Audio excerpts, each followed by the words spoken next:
They've asked our students to submit a list of questions to our panelists.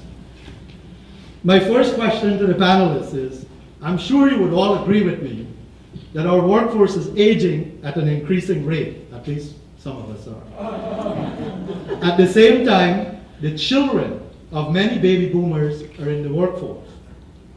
This creates many issues related to intergenerational differences rooted in skills, attitudes, values, and behavior. Do you see this at your workplace, and how do you deal with it?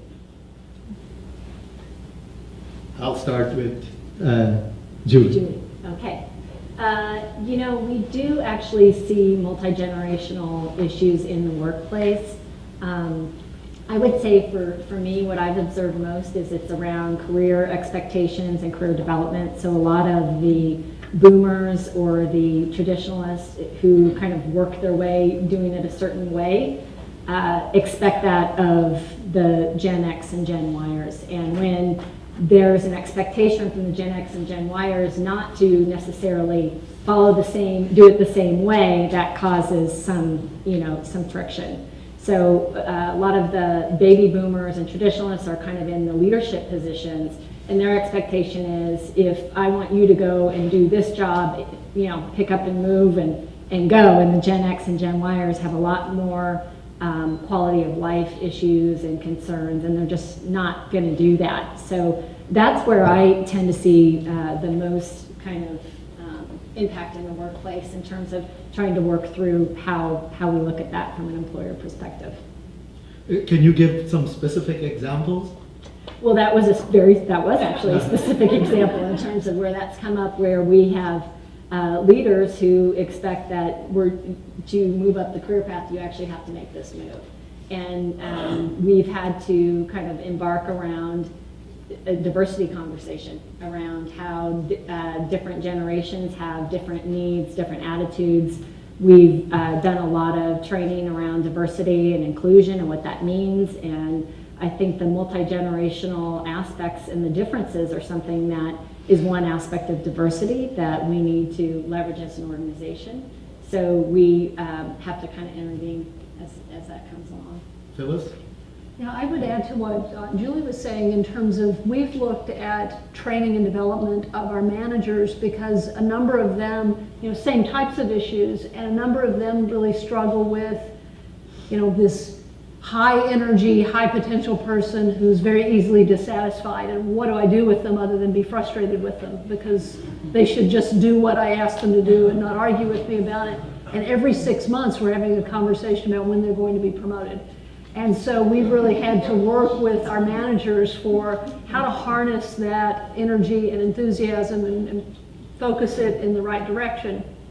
One of the things that we share with them that I find very interesting is that 25 to 35-year-old age demographics statistically are the most likely to take risks, they're the most likely to start their own businesses or have innovative ideas. And so we need to make sure that we're encouraging that and not squelching it in what we do in terms of how we grow and mentor those folks, because we can very easily, in terms of trying to fit them in the box that, those of us who are in the older age demographic, the box that we were in, we can kill off the innovation that we really need. Vincent? Yeah, first, I don't know, is this on? No? Yes? One of the first things we do with our employees is when they're first hired, we ask them what kind of cake they like. And the reason why we do this is once a year we go back through this process with all of our employees about what kind of cake they like. Because although, and just so you know, the majority of people, the number one cake tends to be chocolate cake. Oddly enough, what you didn't spend time doing is asking them, well, what kind of chocolate cake? And what they begin to realize relatively quickly is that we use the same language. There's 26 letters in the alphabet, but we create new words and meanings all the time. So what we try to do is spend time reminding everybody that we're different for a reason, but what we want to focus on are all the things that make you unique as an employee, as an individual, and then I should spend my time trying to figure out how to make you successful. So one of the reward systems that we've tried to change is around what I call historical inertia. In the past, most people have received their promotions and most of their accolades based on what they did yesterday and the predictability that they're going to do it again tomorrow. Unfortunately, that's not a sustainable business model today. Today, the reward system has to be based on what you did, what you're doing tomorrow to make yourself better today. So we spend a lot of money as a small company. We spend a lot of money on skills development because I know that you may be older than the person that you're next to, but I mean, how many of you are designers? Is anyone a designer? A good example, the designers in our company, 10 years ago, 15 years ago, a designer who could do renderings. I mean, a rendering is a perspective of this room before you could take a picture of it. That designer was probably the most important designer in a design company. Today, a graduate of San Diego State's College of Design, a designer who gets a degree from San Diego State, can actually do the rendering of this room in about 45 minutes. So what's happened is, what the older employees sometimes have to understand is that by increasing their skills, they can actually gain and be competitive with the younger employees. And so that's really what we try to spend our time doing. Irene? I'm very fortunate in this career I'm in, because this is my 7th different career in my life. What I'm most fortunate is that I work for a nonprofit organization. And working for a mission-driven organization instead of a profit-driven organization gives you an opportunity to really work with your employees to help them make sure that their values, no, not to help them, to make sure that the organization's values are in sync with the values of the employees. We don't ask people to make money for us. We ask people to change the world with us. And particularly for the younger employees, this is incredibly significant. They're lining up to work for us. And our employees range from age 22 to age 72. Our average age is about 34.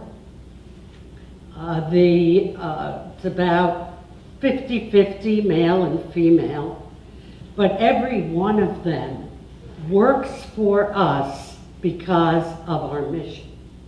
And our mission is to create a clean energy future. Given that, doesn't mean that they're not interested in, I laugh about they want a promotion every 6 months, because I definitely see that from the millennials. But we can't pay as much. We can't compete with a Qualcomm. We can't compete with SDG&E. So we make job enrichment an incredibly important part of what we do. And we try to help and give them, meet their needs for how they want to live. Work balance, work-life balance is hugely important for these people. And for all of, I think, the younger generation. They'll take a job. I come from New York. My God, if you didn't put in 10, 12 hours a day, you never went anywhere in corporate life. It was quite a shock for me when I moved out here 11 years ago, that everybody wants to be out of the office at 4:30 so they can go surfing. And,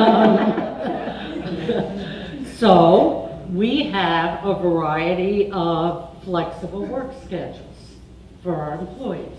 That's one thing that we've done to try to meet their needs. A lot of them are very much into organic foods. I prevailed upon the landlord to clear out a space in the back of our building. We have a garden out there where our employees can go and grow their tomatoes and grow their herbs, and I'm fortunate that I have a wonderful landlord to do that. We started composting our waste in the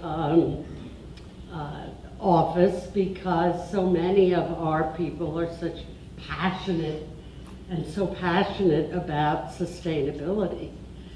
And sometimes when the stress has gotten very heavy and there's a lot of deadlines, we go in the parking lot in the back and we pull out the ping pong table that's sitting in the storage room, and we bring in a case of things to drink, and we have a ping pong tournament. Things to drink. You know, well, I was getting into trouble with that. I actually brought in some beer for them, but I paid for it. The company didn't pay for it. But we try to do things like that. We do a lot of lunch and learns, and not everything that we do is related to specific work products. And this is our way of recognizing that the needs of the younger half of the organization are different from the needs of the older half. Sometimes it's hard for me. See, I'm at the top of that age range that I mentioned. And I sometimes sit and say, well, I run this organization, I'm the boss, why don't you do it the way I want to do it? But as we talked about, employees will walk away because the work-life balance is more important to them.